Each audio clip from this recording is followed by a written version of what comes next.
पहली बात खुद रेलवे ने ये कहा है कि दिसंबर के मतलब दिसंबर 2022 तक रिजल्ट आएगा, तो नवंबर तक तो आना टफ ही लग रहा है। पर हम तो चाहते हैं चलो जल्दी भी आ जाए, पर वो जल्दी आ नहीं पाएगा। उसके पीछे लॉजिक क्या है, आप नॉर्मल खुद सोचिए, कभी ना कभी किसी ना किसी बच्चे ने आप में से कहीं ना कहीं टेस्ट सीरीज तो दी होगी, किसी भी, चाहे कोई भी आपकी कोई भी प्लेटफॉर्म हो, ठीक है, चाहे हमारे पास चाहे किसी के पास भी आपने टेस्ट सीरीज दी होगी। टेस्ट सीरीज देने के ही अगले ही पल आपका रिजल्ट आ जाता है कि भाई आपके इतने क्वेश्चन सही हैं, इतने गलत। इसी तरह से जब आपने रेलवे ग्रुप डी का पेपर दिया तो हुआ क्या होगा, जैसे आपने पेपर दिया होगा ना, सॉफ्टवेयर ने तो ही पता लगा लिया होगा आपके कितने गलत है कितने सही, और आपका रिजल्ट उसी समय बन चुका होगा। यानी अगर वो चाहते तो बहुत लंबा समय नहीं लगता, रिजल्ट तो 2 दिन में भी वो दे सकते हैं।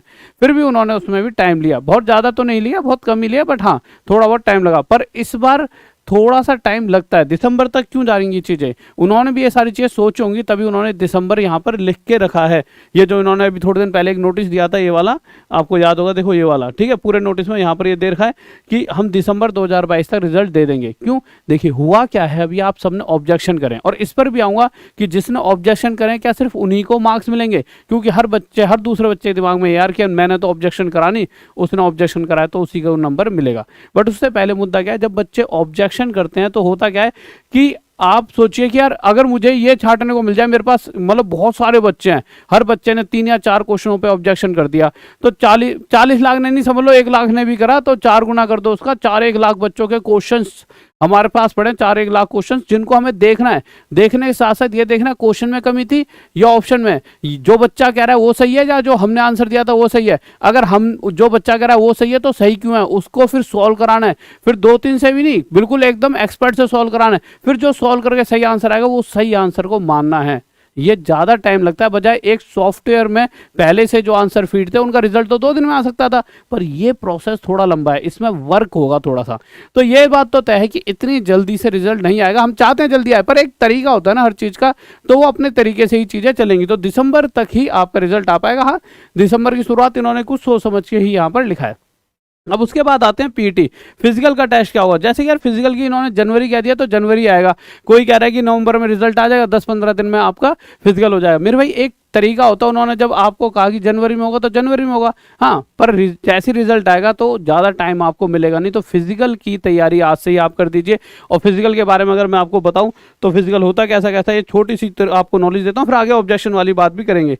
फिजिकल सभी को पता है आपको कि मेल की अगर बात करें तो should be able to lift and carry 35 kg of weight for a distance of 100 meter in 2 minutes. 2 minute के अंदर 35 किलो वेट उठाकर 100 मीटर तक आपको जाना होगा, ठीक है, और वो भी एक ही चांस में, without putting the weight down, बिना वजन को जमीन पर रखे हुए। Should be able to run for a distance of 1000 meter in 4 minutes and 15 second in 1 chance. आपको भागना होगा 1000 मीटर 4 मिनट 15 सेकंड में। उधर ही दूसरी तरफ अगर गर्ल्स की बात करें तो उन्हें 35 या 20 किलो वेट उठाना है, भागना 100 मीटर ही है और टाइम भी 2 ही मिनट है, सिर्फ वेट कम कर दिया है। और अगर उनकी बात करें तो उन्हें भी 1000 मीटर भागना है जैसे लड़कों को भागना है, बट टाइम यहाँ 4 मिनट 15 सेकंड था, यहाँ 5 मिनट 40 सेकंड लगने वाला है। ये बात आपकी क्लियर होगी। अब आ जाते हैं ऑब्जेक्शन पर। तो जैसा कि पता है कि ऑब्जेक्शन की अगर बात करें तो देखिए होता क्या है, जिस बच्चे ने कहा कि मेरे भाई ये वाला मतलब कि कोई पेपर है, जैसे मेरा मान लो मैं पेपर देकर आया और मेरा ना फर्स्ट शिफ्ट में दूसरे वाले क्वेश्चन को मैंने ऑब्जेक्शन करा कि भाई पहला ऑप्शन सही है, आपने दूसरा लगा दिया। अब मैंने जो कहा वो सही निकल गया, तो मेरा पहला क्वेश्चन मतलब मेरा जो क्वेश्चन को उन्होंने सही माना और पहला ऑप्शन सही कर दिया। अब पहला जब ऑप्शन सही हुआ तो ऐसा नहीं वो सिर्फ मुझे ही नंबर देंगे, जितने भी बच्चों ने उस ऑप्शन पे टिक करा था पहले वाला वो सभी का सही होगा, नहीं तो सभी बच्चे केस कर देंगे कि हमारा सही था, इन्होंने फिर भी सही आंसर नहीं दिया, और केस हो जाएगा तो रेलवे संभाल नहीं पाएगी, ठीक है, सिस्टम खराब हो जाएगा उनका। भाई इतने सारे बच्चे केस कर दें तो वो हर बच्चे को नंबर देंगे, इसीलिए ऑब्जेक्शन रेज भी कराए जाते हैं।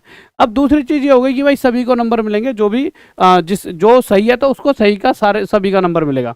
अब दूसरी मेन चीज़ आती है कि अब ऑब्जेक्शन की आप बात, अब रिवाइज रिजल्ट के बारे में जो हमने बात करी थी यहाँ पे कि रिवाइज आंसर की आएगी कि नहीं आएगी। तो देखिए होता क्या है, अब जैसे ऑब्जेक्शन की एक डेट खत्म कर दी 19 तारीख को, अगर उन्होंने फिर से रिवाइज्ड आंसर की दे दी तो आप सबको फिर से लेगा यार इसमें तो कमी नहीं है उसमें कमी नहीं है, फिर से आपको यार ऑब्जेक्शन के लिए लाओ, फिर ऑब्जेक्शन के बाद फिर से ऐसे प्रोसेस घूमता रहे, तो अब वो सीधा रिजल्ट आपका दे देंगे डायरेक्ट, कोई रिवाइज रिजल्ट नहीं आएगी। जितना आज तक उन्होंने जिस तरह से चीज़ें लेकर चलते हैं उसके हिसाब से रिवाइज रिजल्ट तो अभी नहीं आए, मतलब डायरेक्ट वो एक रिजल्ट देंगे उसी के अंदर जिसके जैसे कि उन्हें लगा यार ये क्वेश्चन बिल्कुल सही है। और अब बिल्कुल परफेक्ट वाला ही आएगा, क्योंकि इतने तो बच्चों ने भेज देंगे, कहाँ कहाँ कमियां हैं, तो वो पूरा का पूरा टीम बिठा दी होगी उन्होंने, क्योंकि इतने तो बेवकूफ़ वो भी नहीं है।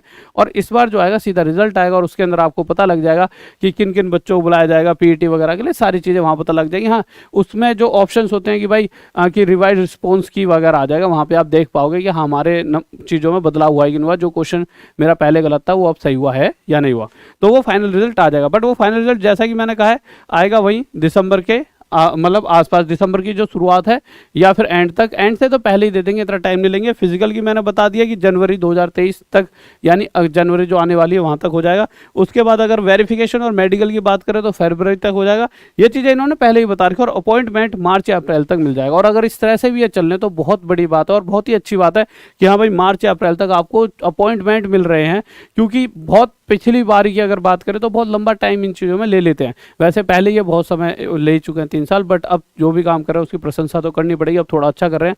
तो गाइज इस हिसाब से, और साथ ही साथ मेरे भाई जैसा कि आप सभी को पता है कि जिस तरह से चीज़ें चल